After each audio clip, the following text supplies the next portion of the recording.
ವಿದ್ಮಹೇ ವೈದ್ಯರಾಜಾಯ ಧೀಮಹಿ ತನ್ನೋ ಧನ್ವಂತರಿ ಪ್ರಚೋದಯಾತ್. ರಾಗಾದಿರೋಗಾನ್ ಸತತಾನುಶಕ್ತಾನ್ ಅಶೇಷಕಾಯ ಪ್ರಸ್ತುತಾನ್ ಅಶೇಷಾನ್ ಔತ್ಸುಕ್ಯ ಮೋಹ ರತಿದಾನ್ ಜಗಾನ್ ಯೋ ಅಪೂರ್ವ ವೈದ್ಯಾಯ ನಮೋಸ್ತು ತಸ್ಮೈ. ಸ್ನಾನ ಹೇಳುವಂಥದ್ದು ಆರೋಗ್ಯದ ದೃಷ್ಟಿಯಿಂದ ಅತಿ ಅವಶ್ಯಕವಾಗಿರುವಂಥದ್ದು. ಸ್ನಾನವನ್ನು ತಣ್ಣೀರಿನಿಂದ ಮಾಡ್ಬೋದು ಅಥವಾ ಬಿಸಿ ನೀರಿನಿಂದ ಮಾಡ್ಬೋದು. ಚಾಣಕ್ಯ ಶತಕದಲ್ಲಿ ಉಷ್ಣೋದಕ ಸ್ನಾನದ ಬಗ್ಗೆ, ಅಂದರೆ ಬಿಸಿ ನೀರಿನಿಂದ ಸ್ನಾನ ಮಾಡಿದಾಗ ಏನು ಉಪಯೋಗ, ಯಾವ ರೀತಿಯಲ್ಲಿ ಉಪಯೋಗ ಆಗ್ತದೆ ಅಂತೇಳಿ ಹೇಳಿದ್ದಾರೆ. ಸದ್ಯೋ ಮಾಂಸಂ ನವಾನ್ನಂ ಚ ಬಾಲಾ ಸ್ತ್ರೀ ಕ್ಷೀರಭೋಜನಂ ಘೃತಂ ಉಷ್ಣೋದಕಂ ಸ್ನಾನಂ ಸದ್ಯ ಪ್ರಾಣಕರಾಣಿ ಷಟ್. ಸದ್ಯೋ ಮಾಂಸ ಅಂದರೆ ಆಗ ತಾನೇ ಬೇಯಿಸಿದಂತಹ ಮಾಂಸದ ಊಟ. ನವಾನ್ನಂಚ ಆಗ ತಾನೇ ಬೇಯಿಸಿದಂತಹ ಅನ್ನ, ಇತರ ಆಹಾರ ಪದಾರ್ಥಗಳು. ಬಾಲಾಸ್ತ್ರೀ ಅಂದರೆ ಸುಮಾರು ಒಂದು 11ರಿಂದ 18 ವರ್ಷ ಇರುವಂತಹ ಸ್ತ್ರೀ. ಕ್ಷೀರ ಭೋಜನಂ ಹಾಲು ಪ್ರಮುಖ ದ್ರವ್ಯವಾಗಿರುವಂತಹ ಒಂದು ಭೋಜನವನ್ನು ಮಾಡುವುದರಿಂದ. ಘೃತಂ, ಘೃತ ಅಂತ ಹೇಳಿದರೆ ತುಪ್ಪದ ಸೇವನೆಯಿಂದ. ಹಾಗೂ ಉಷ್ಣೋದಕ ಸ್ನಾನ, ಬಿಸಿ ನೀರಿನ ಸ್ನಾನದಿಂದ. ಸದ್ಯ ಪ್ರಾಣಕರಾಣಿ ಷಟ್.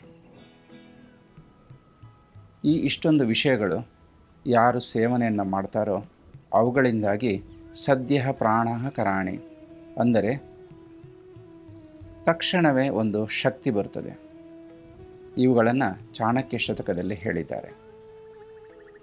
ಸದ್ಯ ಮಾಂಸ ಅಂತ ಹೇಳಿದರೆ ಮಾಂಸವನ್ನು ಆಗತಾನೆ ತಯಾರಿಸಿ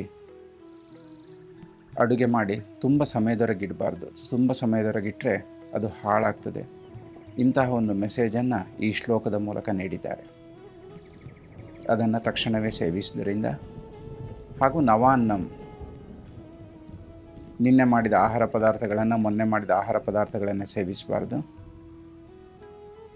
ಮಾಡಿರುವಂತಹ ಭಕ್ಷ್ಯ ಅನ್ನವನ್ನು, ಆಹಾರ ಪದಾರ್ಥಗಳನ್ನು, ಊಟವನ್ನು ತಕ್ಷಣವೇ ಮಾಡುವಂಥದ್ದು.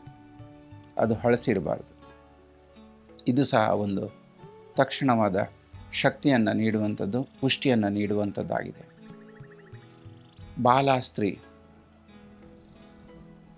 11ರಿಂದ ಒಂದು 18-20 ವರ್ಷದ ಸ್ತ್ರೀಯ ಸಂಘಟನೆಯಿಂದ ಸಹ ಒಂದು ತಾಜಾತನ ಅಥವಾ ಶಕ್ತಿ ಬರ್ತದೆ ಅಂತೇಳಿ ಹೇಳಿದ್ದಾರೆ.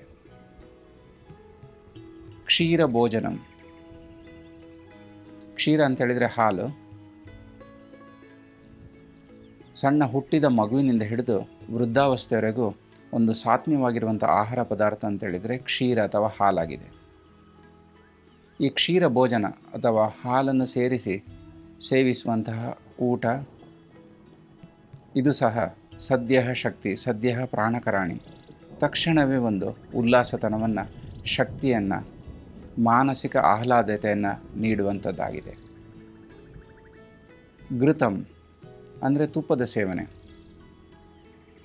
ವ್ಯಕ್ತಿಯ ಆರೋಗ್ಯದ ದೃಷ್ಟಿಯಿಂದ ತುಪ್ಪ ಹೇಳುವಂಥದ್ದು ಒಂದು ಅಮೃತ ಸಮಾನವಾಗಿರುವಂಥದ್ದು.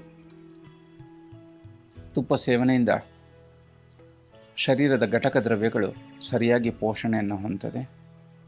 ಸಪ್ತ ಧಾತುಗಳು ಒಂದು ಆರೋಗ್ಯವಾದ ಒಂದು ಸ್ಥಿತಿಯನ್ನು ಹೊಂದಿರ್ತದೆ. ಸರ್ವ ಧಾತುಗಳ ಸಾರಭೂತವಾದಂಥ ಓಜಸ್ಸು, ಇದು ಸಹ ಒಂದು ಉತ್ಕೃಷ್ಟ ಮಟ್ಟದಲ್ಲಿರ್ತದೆ. ಆದ್ದರಿಂದ ಘೃತವನ್ನು ಅಥವಾ ತುಪ್ಪವನ್ನು ಸೇವಿಸುವುದರಿಂದ ಒಂದು ಶಕ್ತಿಯು ತಾಜವಾಗಿ ಬಂದುಬಿಡ್ತದೆ. ಕೊನೆಯದಾಗಿ ಉಷ್ಣೋದಕ ಸ್ನಾನ. ಇಲ್ಲಿ ಉಷ್ಣೋದಕ ಅಂತ ಹೇಳಿದರೆ ಉಗುರು ಬೆಚ್ಚಗಿನ ನೀರಾಗಿರಬೇಕು. ತುಂಬ ಬಿಸಿ ನೀರಿನಿಂದ ಸ್ನಾನ ಮಾಡೋದು ಸಹ ಆರೋಗ್ಯದ ದೃಷ್ಟಿಯಿಂದ ಒಳ್ಳೆಯದಲ್ಲ. ಉಗುರು ಬೆಚ್ಚಗೆ ನೀರು ಅಥವಾ ಬಾಡಿ ಟೆಂಪ್ರೇಚರ್ನಷ್ಟು ಅಥವಾ ಅದಕ್ಕಿಂತ ಸ್ವಲ್ಪ ಜಾಸ್ತಿ ಇರಬೇಕು.